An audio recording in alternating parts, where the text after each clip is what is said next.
Now, how are you going to eat more if you're simply not hungry for more? This is what people do not tell you. Hola mis amores, what's good everybody? Welcome back to my channel.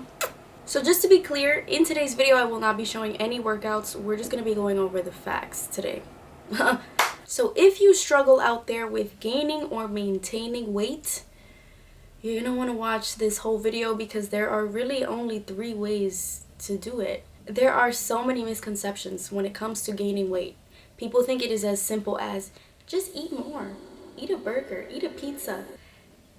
How are you supposed to eat more if you're just not hungry for more? Don't listen to what anyone else has to say. I've learned from my own experiences.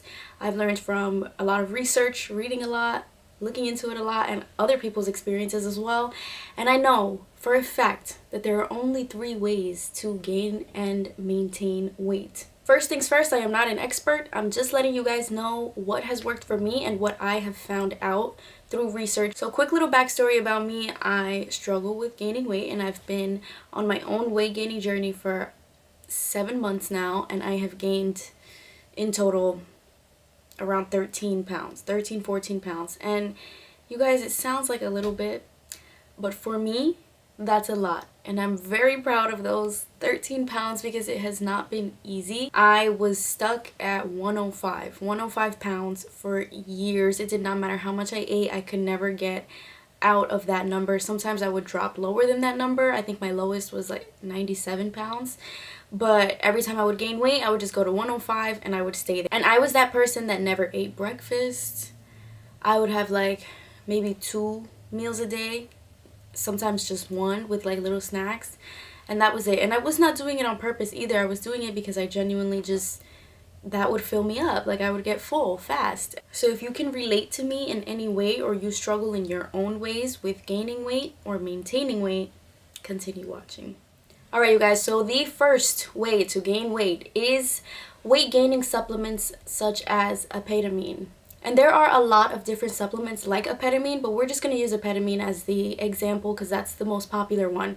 So it's basically a syrup and you put it on your food before you eat it, and then you eat.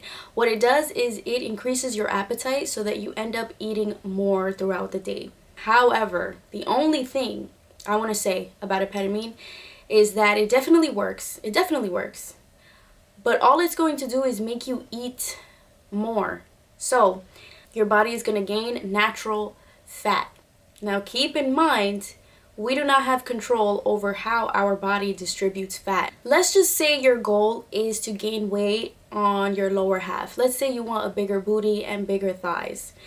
If you get on APETAMIN and your body naturally gains weight at the top, you're not going to be happy with APETAMIN. However, if you naturally gain weight at the bottom, APETAMIN would be perfect for you because you would reach your goal. You don't really have any control over where that weight is going to go or how it's going to look. But that is a really good option for people out there that simply don't have an appetite and you just want to gain weight. You don't really care what kind of weight it is, you just want to gain.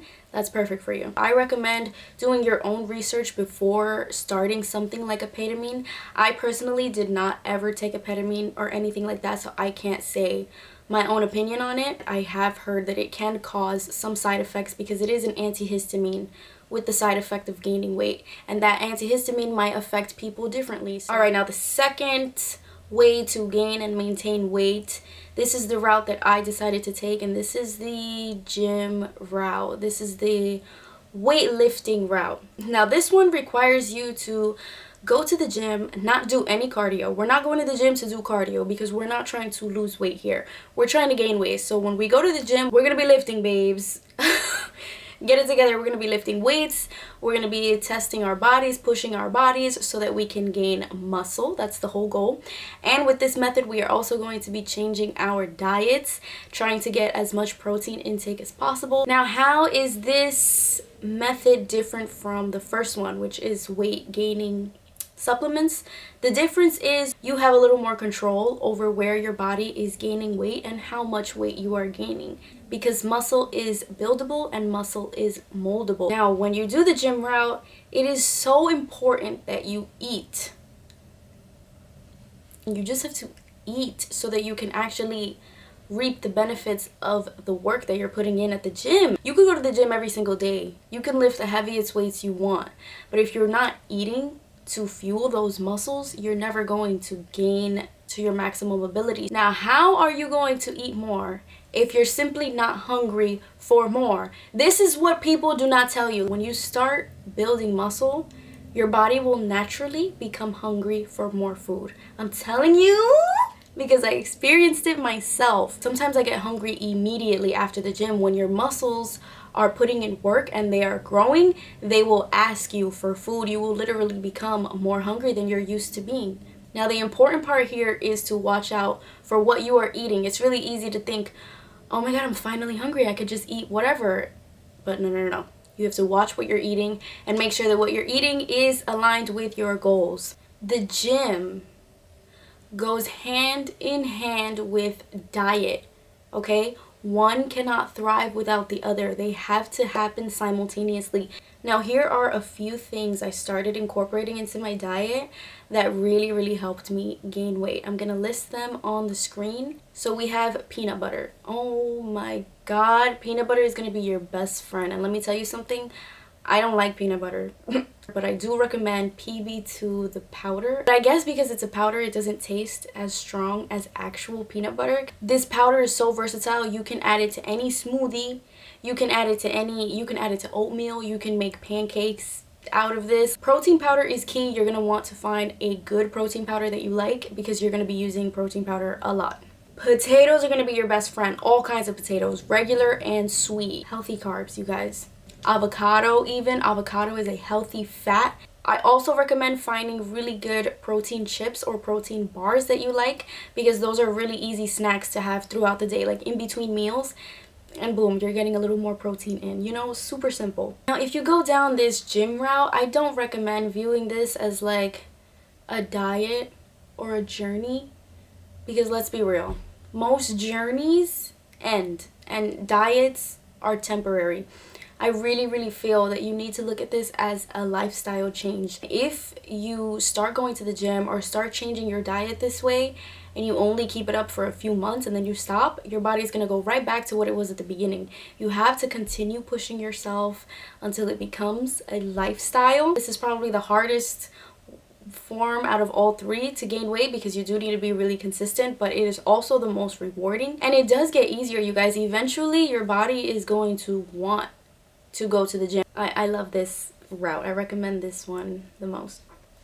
Now, the third option, the third way to gain weight and change your body is a skinny BBL. A skinny BBL was made for patients with a low BMI, so minimal body fat. However, depending on how small you are, you might still need to gain a little bit of weight to get the surgery done. Now, the reason why I put this option in the video is because I want people to be realistic when it comes to gaining weight. This option is perfect for someone who simply does not like the way their body distributes fat. There are some things that are just out of our control, and our genes play a very big role in how we gain fat, how we gain muscle, how our body is shaped. Like hip dips, for example. Nobody ever wants hip dips. Everyone is always, how do I get rid of hip dips? You can't. That's literally your bone structure. The only way you could is literally surgery. And also, it's like I would never want someone to walk into a gym thinking, oh, I'm about to look like someone that got a skinny BBL. I'm gonna give you guys 4 examples, 4 women, so that you can really see what I'm talking about. So first up, we have Katia Elise Henry. She is an influencer, a fitness influencer. She's gorgeous, amazing body. She looks great. She's on the curvy side for sure. She used to be much thinner, but she always had that curvy shape. And really all she had to do was put the work in. You can tell that she's genetically predisposed to looking like that, and she looks amazing. Almost everyone steps into the gym thinking, yo, I'm trying to look like Katia, but not everyone has Katia's genes. Now, the second example we've got is Tammy Hempbrow, or Hempbrow, I'm not sure how to say her last name. I've been following this woman for years. She's goals. All right, she's the mother of 2. She looks amazing. She got really known because her butt is big, and she always shows before and after pictures, and her glutes have grown a lot. She puts a lot of work in the gym, and it's exemplary. She looks fire. If you ever look at Tammy from a front angle, you can tell that she's more on the straighter side. She has a thicker waist, narrow hips. After 2 kids, if I look like that, I wouldn't speak to anyone, let's be real. Alright, now the third example is Anita Herbert. She is another social media fitness influencer.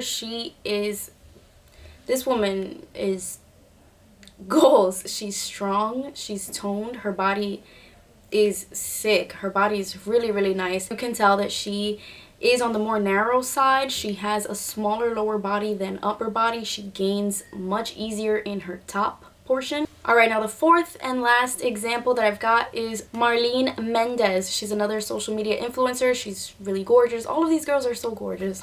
She's the perfect example of someone that got a skinny BBL and she looks absolutely amazing. Now this is actually one of my favorite BBLs I've ever seen because of how natural and good it looks on her.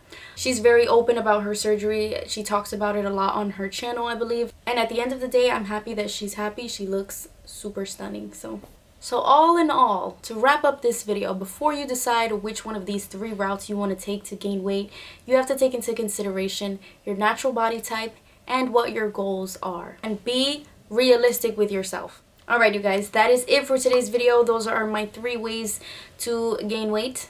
If you enjoyed this video, give it a thumbs up. If you thought it was helpful, give it a thumbs up. Leave me any questions or comments down below, or even send me a DM on Instagram. I'll put my Instagram on the screen. I'll be happy to answer anything for you guys. Don't forget to subscribe and turn on the little bell so that you get notified whenever I post any new videos. Muchos besos y abrazos de Nueva York. I will see you in the next one.